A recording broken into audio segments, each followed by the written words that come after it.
Join us on a spiritual journey as we delve into the historical context of the gospel, unraveling its timeless wisdom and relevance for today.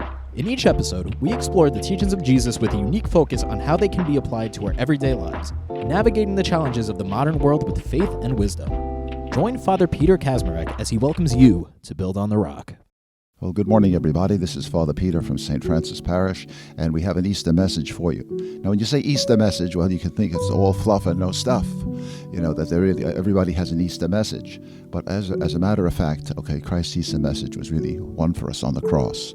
Father, into your hands I commend my spirit. He trusted God, even in the moments of his extreme agony before his death. So the Easter message is that by the sufferings of Christ, we enter into a place where we can choose to be with the Lord, and so not deserve the suffering our own sins would bring upon us, or the sins of the world, but rather to live in the freedom and the joy and the peace that God had in store for us from the very, very beginning. Remember that Adam and Eve kind of blew it, you might say. They blew their chance to really have a trouble-free life, doing it God's way. But they decided that they would try to become equal to God. Remember that the tree of the knowledge of good and evil was the one tree that they couldn't eat of. They couldn't eat of that tree. Now, knowledge is a special word in the Old Testament. It means to have an acquaintance with, to have a familiarity with, to be intimate with. So, in other words, to know the inside and out of good and evil, which only God can know. Only God can set up those standards. And God set up the highest standard for his Son of all, just to give us, to surrender his human life for our behalf. He sets a high standard for us, but he also has the mercy involved, and that's what we really need. God, even when Adam and Eve sinned and ate from the tree, God had mercy on. He didn't separate them from each other. He let them have each other, even though they had turned against him together. He let them have each other so that they would have some consolation and some hope in working themselves through the dilemma that they set themselves up for. So God doesn't punish us, in order to get even or to straighten out the score, to teach us a lesson.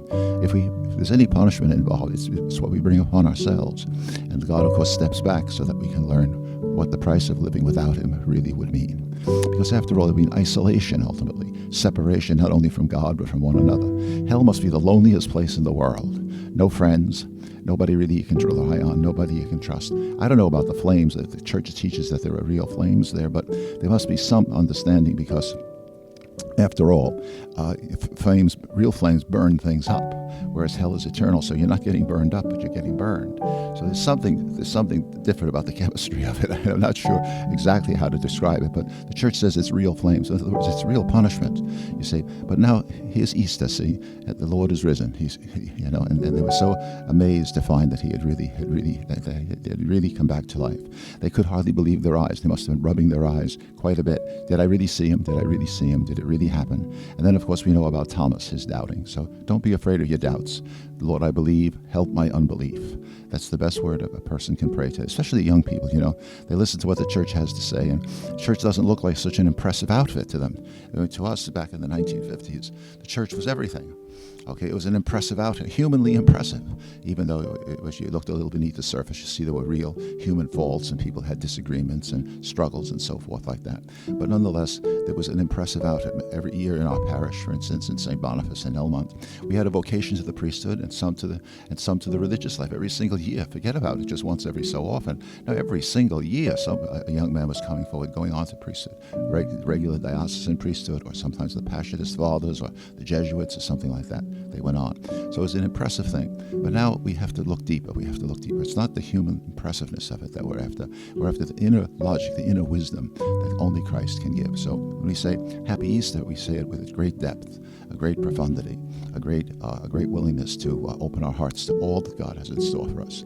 We're celebrating the end of the Eucharistic year of Eucharistic revival. And what a beautiful thing it was. What a beautiful idea the bishops had. We're going to celebrate it here at St. Francis with the use of the presence program from the special program that we have, the Formed program, which is a tremendous library of religious classics and new stuff too. And we're going to be having a bunch of sharing groups based on that. So this is what we're really looking for now. We're looking for a response that's personal and deep. And so we're using the Reform because it'll help us get the images we need in our heads.